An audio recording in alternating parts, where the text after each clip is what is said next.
Good afternoon.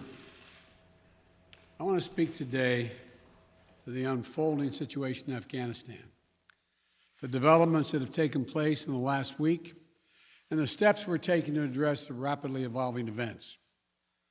My national security team and I have been closely monitoring the situation on the ground in Afghanistan and moving quickly to execute the plans we had put in place to respond to every constituency, including the rapid collapse we're seeing now. I'll speak more in a moment about the specific steps we're taking, but I want to remind everyone how we got here and what America's interests are in Afghanistan. We went to Afghanistan almost 20 years ago with clear goals. Get those who attacked us on September 11, 2001, and make sure al-Qaeda could not use Afghanistan as a base from which to attack us again. We did that. We severely degraded al-Qaeda in Afghanistan. We never gave up the hunt for Osama bin Laden, and we got him. That was a decade ago. Our mission in Afghanistan was never supposed to have been nation building. It was never supposed to be creating a unified, centralized democracy. Our only vital national interest in Afghanistan remains today what it has always been: preventing a terrorist attack on America's homeland. I've argued for many years that our mission should be narrowly focused on counterterrorism, not counterinsurgency or nation building. That's why I opposed the surge when it was proposed in 2009 when I was vice president. And that's why, as president, I'm adamant that we focus on the threats we face today in 2021, not yesterday's threats. Today, the terrorist threat has metastasized well beyond Afghanistan. Al-Shabaab in Somalia, al-Qaeda in the Arabian Peninsula, al-Nusra in Syria, ISIS attempting to create a caliphate in Syria and Iraq, and establishing affiliates in multiple countries in Africa and Asia. These threats warrant our attention and our resources. We conduct effective counterterrorism missions against terrorist groups in multiple countries where we don't have permanent military presence. If necessary, we'll do the same in Afghanistan. We've developed counterterrorism over-the-horizon capability that will allow us to keep our eyes firmly fixed on the direct threats to the United States in the region and act quickly and decisively if needed. When I came into office, I inherited a deal that President Trump negotiated with the Taliban. Under his agreement, U.S. forces would be out of Afghanistan by May 1, 2021, just a little over 3 months after I took office. U.S. forces had already drawn down during the Trump administration from roughly 15,500 American forces to 2,500 troops in country. And the Taliban was at its strongest militarily since 2001. The choice I had to make as your president was either to follow through on that agreement or be prepared to go back to fighting the Taliban in the middle of the spring fighting season. There would have been no ceasefire after May 1. There was no agreement protecting our forces after May 1. There was no status quo of stability without American casualties after May 1. There was only the cold reality of either following through on the agreement to withdraw our forces or escalating the conflict and sending thousands more American troops back into combat in Afghanistan, lurching into the third decade of conflict. I stand squarely behind my decision. After 20 years, I've learned the hard way that there was never a good time to withdraw U.S. forces. That's why we're still there. We were clear-eyed about the risks. We planned for every contingency, but I always promised the American people that I would be straight with you. The truth is, this did unfold more quickly than we had anticipated. So what's happened? Afghanistan political leaders gave up and fled the country. The Afghan military collapsed, sometime without trying to fight. If anything, the developments of the past week reinforced that ending U.S. military involvement in Afghanistan now was the right decision. American troops cannot and should not be fighting in a war and dying in a war that Afghan forces are not willing to fight for themselves. We spent over $1 trillion. We trained and equipped an Afghan military force with some 300,000 strong, incredibly well equipped, a force larger in size than the militaries of many of our NATO allies. We gave them every tool they could need. We paid their salaries, provided for the maintenance of their Air Force, something the Taliban doesn't have. Taliban does not have an Air Force. We provided close air support. We gave them every chance to determine their own future. What we could not provide them was the will to fight for that future. There's some very brave and capable Afghan special forces units and soldiers. But if Afghanistan is unable to mount any real resistance to the Taliban now, there is no chance that 1 year, 1 more year, 5 more years, or 20 more years of U.S. military boots on the ground would have made any difference. And here's what I believe to my core. It is wrong to order American troops to step up when Afghanistan's own armed forces would not.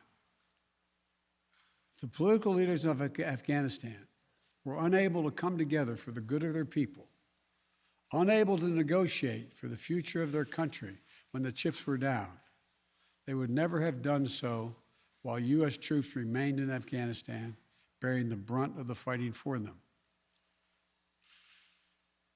And our true strategic competitors, China and Russia, would love nothing more than the United States to continue to funnel billions of dollars in resources and attention into stabilizing Afghanistan indefinitely. When I hosted President Ghani and Chairman Abdullah at the White House in June, and again when I spoke by phone to Ghani in July, we had very frank conversations. We talked about how Afghanistan should prepare to fight their civil wars after the U.S. military departed, to clean up the corruption in government so the government could function for the Afghan people. We talked extensively about the need for Afghan leaders to unite politically. They failed to do any of that. I also urged them to engage in diplomacy, to seek a political settlement with the Taliban. This advice was flatly refused.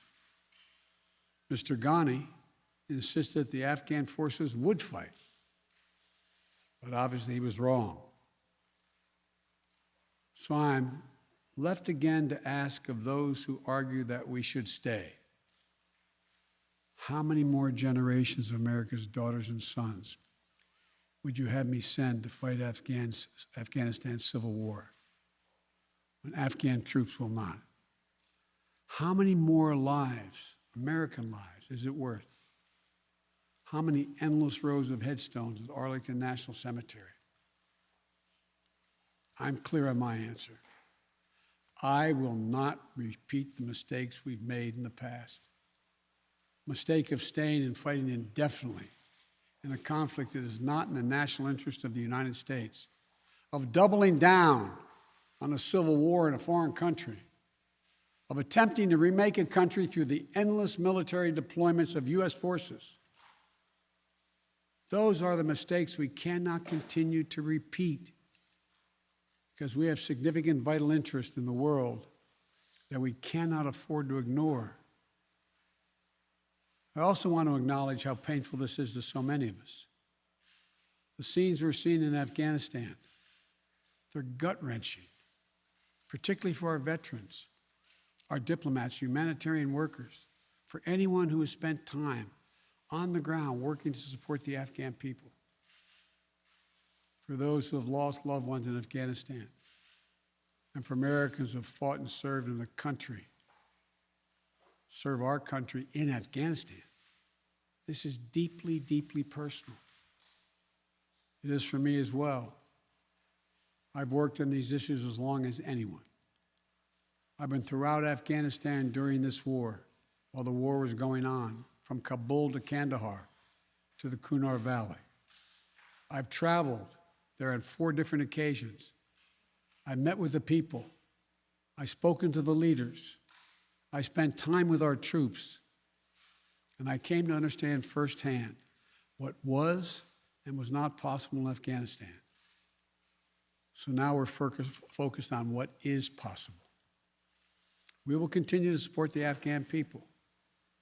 We will lead with our diplomacy, our international influence, and our humanitarian aid. We'll continue to push for regional diplomacy and engagement to prevent violence and instability. We'll continue to speak out for the basic rights of the Afghan people, of women and girls, just as we speak out all over the world. I've been clear that human rights must be the center of our foreign policy, not the periphery. But the way to do it is not through endless military deployments. It's with our diplomacy, our economic tools, and rallying the world to join us. Now, let me lay out the current mission in Afghanistan. I was asked to authorize, and I did, 6,000 U.S. troops to deploy to Afghanistan for the purpose of assisting in the departure of U.S. and allied civilian personnel from Afghanistan, and to evacuate our Afghan allies and vulnerable Afghans to safety outside of Afghanistan. Our troops are working to secure the airfield and to ensure continued operation of both the civilian and military flights. We're taking over air traffic control. We have safely shut down our embassy and transferred our diplomats. Our diplomatic presence is now consolidated at the airport as well. Over the coming days, we intend to transport out thousands of American citizens who have been living and working in Afghanistan. We'll also continue to support the safe departure of civilian personnel, the civilian personnel of our allies who are still serving in Afghanistan. Operation Allies Refugee, which I announced back in July, has already moved 2,000 Afghans who are eligible for special immigration visas and their families to the United States. In the coming days, the U.S. military will provide assistance to move more SIV-eligible Afghans and their families out of Afghanistan. We're also expanding refugee access to cover other vulnerable Afghans who worked for our embassy. U.S. non-governmental agencies or U.S. non-governmental organizations and Afghans who otherwise are at great risk, and U.S. news agencies.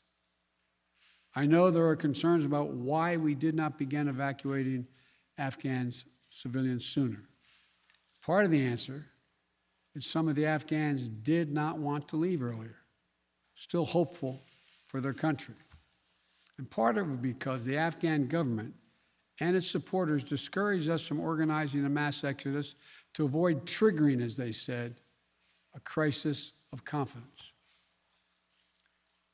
American troops are performing this mission as professionally and as effectively as they always do, but it is not without risks. As we carry out this departure, we have made it clear to the Taliban, if they attack our personnel or disrupt our operation, the U.S. presence will be swift and the response will be swift and forceful. We will defend our people with devastating force if necessary. Our current military mission will be short in time, limited in scope, and focused in its objectives. Get our people and our allies as safely as quickly as possible. And once we have completed this mission, we will conclude our military withdrawal. We will end America's longest war after 20 long years of bloodshed. The events we're seeing now are sadly proof that no amount of military force would ever deliver a stable, united, secure Afghanistan, as known in history as the graveyard of empires. What's happening now could just as easily happen 5 years ago or 15 years in the future. We have to be honest. Our mission in Afghanistan has taken many missteps, made many missteps over the past 2 decades. I'm now the 4th American president to preside over war in Afghanistan, 2 Democrats and 2 Republicans. I will not pass this responsibility on to a 5th president.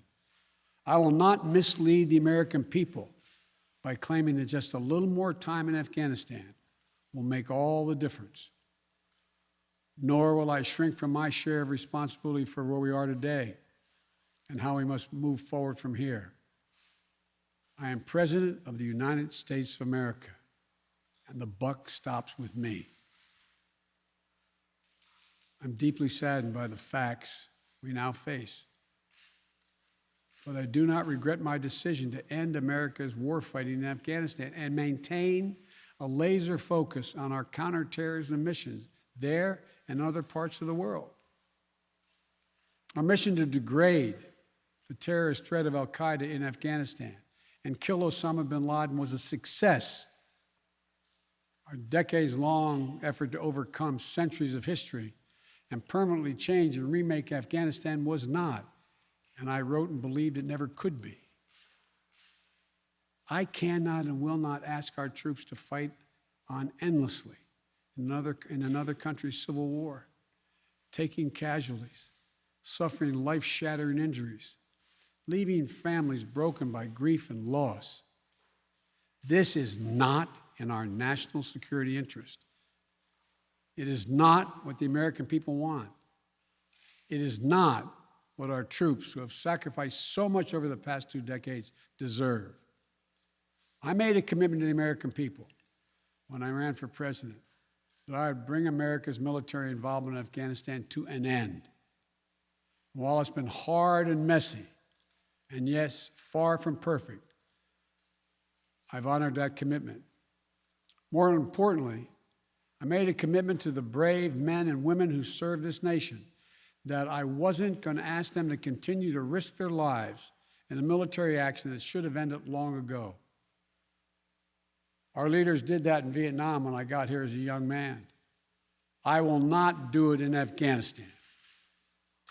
I know my decision will be criticized, but I would rather take all that criticism than pass this decision on to another president of the United States, yet another one, a 5th one, because it's the right one, it's the right decision for our people, the right one for our brave service members who risk their lives serving our nation, and it's the right one for America. Thank you. May God protect our troops, our diplomats, and all brave Americans serving in harm's way.